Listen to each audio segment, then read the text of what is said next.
ஒரு மனிதன் இளம் வயதிலேயே மரணித்து விடுகிறான். சின்ன வயசுலேயே ஒரு குடும்பத்தில் இழப்பு ஏற்பட்டு விடுகிறது. இதெல்லாம் இவங்க கெட்டவங்க என்பதற்கு ஒரு அடையாளமா? நம்ம வீட்டில் வரிசையா 4-5 குழந்தைகள் இறந்து போயிடும். நம்மளே நல்லா தொழுதுகிட்டு நோன்பு வைத்து கொண்டே இருப்பான். 25 வயசுல போய் சேர்ந்துருவான். அப்ப இது உடனே என்ன செய்வாங்க? இவன் நல்லவன் இல்லை, இளமையில இறந்து விட்ட காரணத்தினால அது சரியில்லை என்கிற மாதிரியான ஒரு கருத்தும் மக்கள்கிட்ட இருக்கிறது.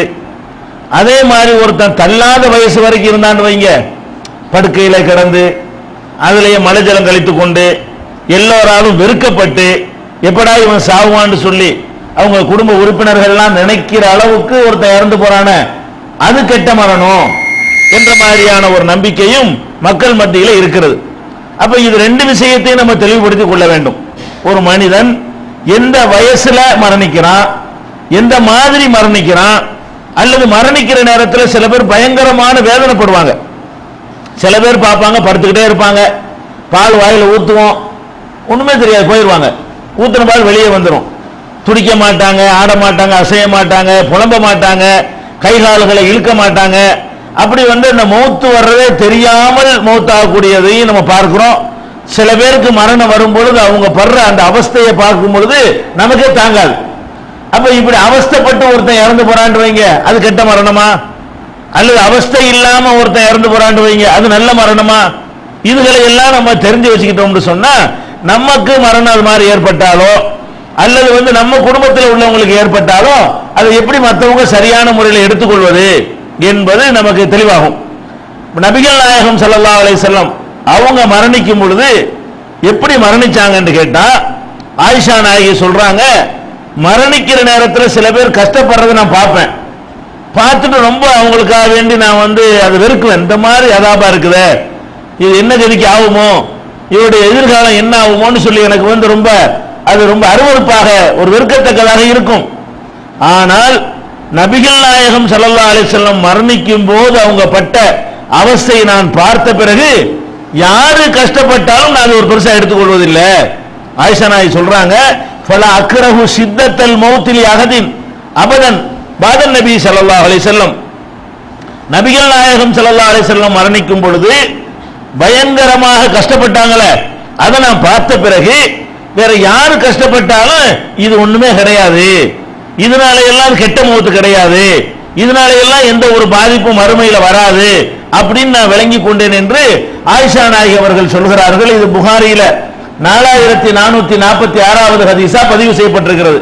அப்ப நபி ஸல்லல்லாஹு அலைஹி வஸல்லம் அல்லாஹ்வுடைய தூதராக இருந்து அவங்களுக்கு எந்த வேதனையும் இல்லாமல் ஒரு வாழைப்பழத்துல ஒரு ஊசியை குத்தி எடுத்தா எப்படி இருக்குமோ அவ்வளவு மென்மையான முறையில பால்ல கிடக்கிற ஒரு முடியை எடுக்கிற மாதிரி எந்த ஒரு உறுத்தலும் இல்லாத வகையில உயிரை வாங்க முடியும்.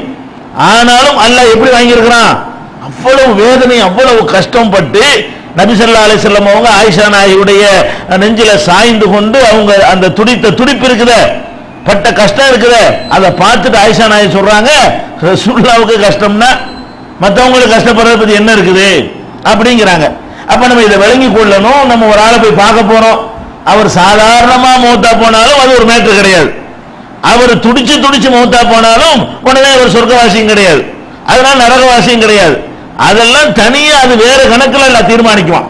அவர் எப்படி இப்ப மௌத்தாவராங்கிற வைத்து தீர்மானிக்கப்படுவது இல்லை.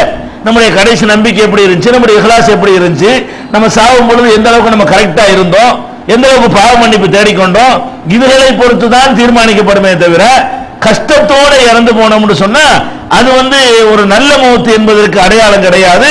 அதை நம்ம தெரிந்து கொள்ள வேண்டும். இன்னும் சொல்ல போனால் நபி ஸல்லல்லாஹு அலைஹி வஸல்லம் சொல்றாங்க, மௌத்துல் மூமினி பிஇர்கில் ஜபீன், ஒரு மூமினானவனுடைய மரணம் பெரும்பாலும் எப்படி ஏற்படும் என்று சொன்னால் நெற்றியில வியர்வை கொப்புளிக்கிற நிலையில் தான் அவருடைய மரணம் ஏற்படும். அந்த நல்லவங்களுக்கு உயிர் வாங்கும் பொழுதுதான் கொஞ்சம் கஷ்டத்தை எல்லாம் கொடுப்பானா கூடுதலா, அங்க ஒண்ணும் கொடுத்துட கூடாதுங்கிறதுக்காக வேண்டி இங்க உயிரை வாங்கும்போது என்ன செய்வானா, அப்ப சிரமத்தோட உயிர் போற ஆளுக்கு என்ன செய்யும், திணறலும் அந்த வலியும் ஏற்படுறதுனால வேர்க்கும். அந்த வேர்த்து நெற்றியிலாம் வேர்வை வடிகிற நிலையில இறந்து போனாங்கன்னு சொன்னா அது மூமினுடைய மௌத் அப்படித்தான் ஏற்படும்.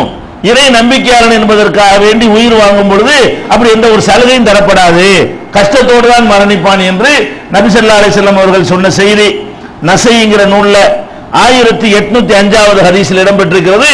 அப்ப மரணிக்கும் பொழுது என்ன மாதிரி அவர் மரணிக்கிறாரு?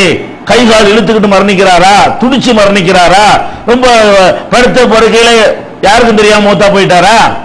இதை வச்சு எல்லாம் நல்லது கெட்டது முடிவு செய்யக்கூடாது. இவர் எப்படி மௌத்தா போனாலும் சரி, அதை அவருடைய அமல்கள் தீர்மானிக்கும். அவருடைய இறுதி நிலையில் அவர் என்ன மாதிரி நம்பிக்கையில் இருந்தார் என்பது தீர்மானிக்கும். இதை நம்ம தெரிந்து கொள்ள வேண்டும்.